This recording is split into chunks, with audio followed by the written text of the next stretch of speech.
മറ്റൊരു പുതിയ വീഡിയോയുമായി ഞാൻ വീണ്ടും വന്നിരിക്കുകയാണ്.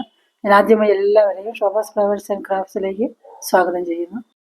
ഞാൻ ഇതിനു മുൻപ് അപ്ലോഡ് ചെയ്ത എൻ്റെ വീഡിയോസ് കണ്ട് എനിക്ക് സപ്പോർട്ട് തരുന്ന എല്ലാവരോടും ഞാൻ നന്ദി പറയുകയാണ്. ഇനി ഭാവിയിലും ഇതേപോലെ സപ്പോർട്ട് ഉണ്ടായിരിക്കണം. ഞാൻ ഇവിടെ എന്താ ചെയ്യാൻ പോകുന്നത് കണ്ടില്ലേ, ഒരു ചക്ക കിട്ടിയിട്ടുണ്ട്. അപ്പോൾ ഇതൊക്കെ നമുക്ക് നന്നാക്കി എടുക്കണം. ഇതിങ്ങനെ നമ്മൾ സാധാരണ മുറിച്ചിട്ടൊക്കെയാണ് ക്ലീൻ ചെയ്തെടുക്കുക. ഇത് നമുക്ക് മുറിക്കാതെ ഫുള്ള് ചക്ക അങ്ങനെ ക്ലീൻ ചെയ്തെടുക്കാം. എങ്ങനെയാണെന്ന് നോക്കണം. ഇപ്പം എല്ലാവർക്കും ചക്ക കിട്ടുന്ന സമയമാണല്ലോ, ചക്കയുടെ സീസണാണ്. അപ്പം നമ്മൾക്ക് ഇതേപോലെ ഒന്ന് ക്ലീൻ ചെയ്തെടുത്ത് നോക്കാം. അത് നമ്മൾക്ക് ഈ പച്ച കരുകളൊന്ന് ചെത്തിയെടുക്കണം. ചക്കയുടെ എല്ലാ ഭാഗവും നമ്മൾക്ക് കഴിക്കാൻ പറ്റുന്നതാണ്.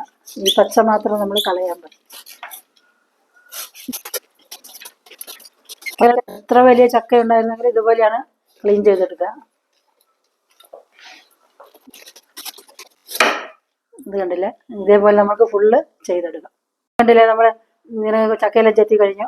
അപ്പോൾ കത്തീൻ്റെ മുകളിൽ നിറയെ വിളഞ്ഞ് ഈ കറ പിടിച്ചിട്ടുണ്ട്. അതെങ്ങനെയാണ് പോക്കാന്ന്, എണ്ണയില്ലാതെ ഇതെങ്ങനെ പോക്കാന്ന് ഞാനൊരു ടിപ്സ് കാണിച്ചു തരാം. ഈ സ്റ്റൗ കത്തിക്കുക. നമ്മുടെ ഈ കറ പിടിച്ച കത്തി നമ്മൾക്ക് ഇതിൻ്റെ ഉള്ളിലേക്ക് വെച്ചൊന്ന് ചൂടാക്കാം. വളരെ നല്ലൊരു ടിപ്സാണിത്. എണ്ണയൊന്നും ആവശ്യമില്ല.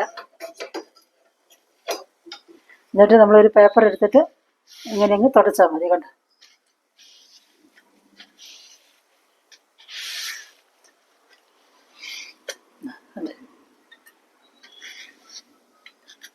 കത്തിയിൽ എണ്ണയുടെ ആവശ്യമില്ല. കത്തി നല്ല ക്ലീൻ ആയില്ലേ.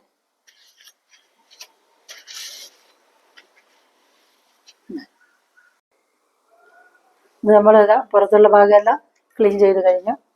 ഇനി നമ്മൾക്കിത് ചെത്തിയെടുക്കാം. നമ്മുടെ ചക്കയുടെ പുറമേയുള്ള പച്ച ഭാഗമെല്ലാം നമ്മൾ ചെത്തി കഴിഞ്ഞു. ഇനി നമ്മൾക്കിത് ക്ലീൻ ചെയ്ത് നമുക്കിതിന് ഇങ്ങനെ മുറിച്ചെടുക്കണം. കൊത്തി കൊത്തി കണ്ടോ. ഇത് അത്ര മൂത്ത ചക്കയൊന്നുമല്ല, ഒരു ഇടിച്ചക്കയുടെ പാകമല്ല, രണ്ടും അല്ലാത്തൊരു പാകമാണ് ഇത്. ഇങ്ങനെ ഇനി ചെറുതായിട്ട് ഇങ്ങനെ അരിഞ്ഞെടുക്കുക. അത് നമ്മളിങ്ങനെ ചക്ക കൊത്തി കൊത്തി എടുക്കുകയാണ്. ഇങ്ങനെ ഞാൻ ചെറിയ ചെറിയ പീസായിട്ട് നമുക്ക് ചെത്തിയെടുക്കാം.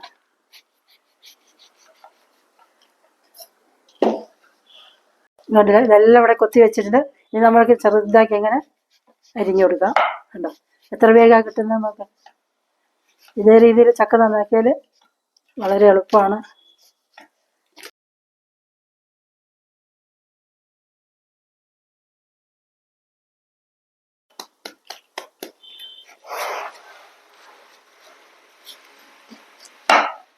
ഇതാണ്ടോ, നമ്മളിത് ചുളേൻ്റെ ഭാഗത്തെത്തി. ഇതാ ഇങ്ങനെ അങ്ങ് ചെത്തിയെടുത്താൽ മതി. അധികം മൂക്കാത്ത ചക്കയാണ്, അതുകൊണ്ട് എല്ലാം കൂടെ അങ്ങ് തറച്ചെടുക്കാം. നമ്മുടെ ചക്ക അത് അവിടെ ഇങ്ങനെ അരിഞ്ഞ് കിട്ടിയിട്ടുണ്ട്. കണ്ടോ, അതേപോലെ കൊത്തി അരിഞ്ഞിട്ടുണ്ട്. ഇത് ഇടിച്ചക്കയുടെ ഭാഗമല്ല, കുറച്ച് നല്ലോണം മൂത്തിട്ടില്ല, നടുക്കുള്ളൊരു ഭാഗമാണത്. ആവശ്യത്തിനുള്ള മഞ്ഞൾപ്പൊടി ഇട്ട് കൊടുക്കാം. ആവശ്യത്തിന് മുളക് പൊടി, പിന്നെ കുറച്ച് രണ്ട് പച്ചമുളകും കൂടെ അരയ്ക്കും തേങ്ങയുടെ കൂടെ. ആവശ്യത്തിന് ഉപ്പിട്ട്, ഇത് കല്ലുപ്പാണ്, ഏത് ഉപ്പ് വേണം ഉപയോഗിക്കാം. ഇത് നമ്മൾക്ക് ആവശ്യത്തിനുള്ള വെള്ളം ഒഴിച്ചു കൊടുക്കാം. ഒരു കപ്പ് 1.5 കപ്പ് വെള്ളം ഒഴിച്ചാൽ മതി. മൂടി വെച്ച് ഇനി സ്റ്റൗവിൽ വയ്ക്കാം. സ്റ്റൗ ഓൺ ചെയ്ത് വേവിക്കാൻ വയ്ക്കും. ഇത് നമ്മൾ ചക്കയിലേക്ക് അരയ്ക്കാൻ തേങ്ങ എടുത്ത് വെച്ചിട്ടുണ്ട്. കുറച്ച് ഒരു മുറി തേങ്ങ ചെറിയതുണ്ട്. പിന്നെ കുറച്ച് ചെറിയ ഉള്ളി അരിഞ്ഞ് വെച്ചിട്ടുണ്ട്. പിന്നെ ജീരകം, കുറച്ച് ഇത് വെള്ളുള്ളി, കറിവേപ്പില. അത് നമുക്ക് എടുത്ത് വെച്ചിരിക്കുന്ന തേങ്ങ ഇതിലേക്ക് ഇട്ട് കൊടുക്കാം. ഇതിന് കുറച്ച് തേങ്ങ കൂടുതൽ വേണം.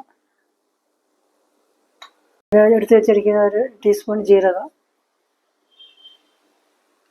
പിന്നെ ഒരു 5-8 അല്ലി വെള്ളുള്ളി എടുത്തിട്ടുണ്ട്. പിന്നെ ഒരു 5-8 ചെറിയ ഉള്ളി അരിഞ്ഞ് വെച്ചിട്ടുണ്ട്. പിന്നെ എടുത്ത് വെച്ചിരിക്കുന്ന കറിവേപ്പില. പിന്നെ കുറച്ച് വെള്ളം ഒഴിച്ച്, അധികം വെള്ളം വേണ്ട. അധികം നൈസായിട്ട് അരയേണ്ട ആവശ്യമില്ല, കുറച്ചൊരു തരി ആയിട്ട് അരച്ചെടുക്കാം. മൂടി വെച്ച് നമ്മൾക്കത് അടിച്ചെടുക്കാം. ചക്കയിലേക്ക് നമുക്ക് അരപ്പ് ചേർത്ത് കൊടുക്കാം. ഇതെല്ലാം ഇളക്കി യോജിപ്പിക്കാം. നമുക്ക് 2 പച്ചമുളകും കുറച്ച് കറിവേപ്പിലയും കൂടെ ചതച്ച് ചേർക്കാണ്. നമ്മുടെ ചക്ക ഇവിടെ എല്ലാം ചേർത്തു. ഇതെല്ലാം വെള്ളമെല്ലാം വറ്റി ഇങ്ങനെ ഡ്രൈ ആക്കിയിട്ടിരിക്കുക. ഇങ്ങനെ കൊത്തി അരിഞ്ഞത് കൊണ്ടാണ് ഇതിങ്ങനെ ഇരിക്കുന്നത്. ഇതിന് വേറൊരു ടേസ്റ്റാണ്.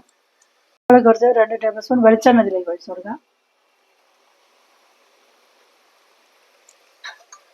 എല്ലാം കൂടി നല്ലോണം ആക്കി യോജിപ്പിക്കും.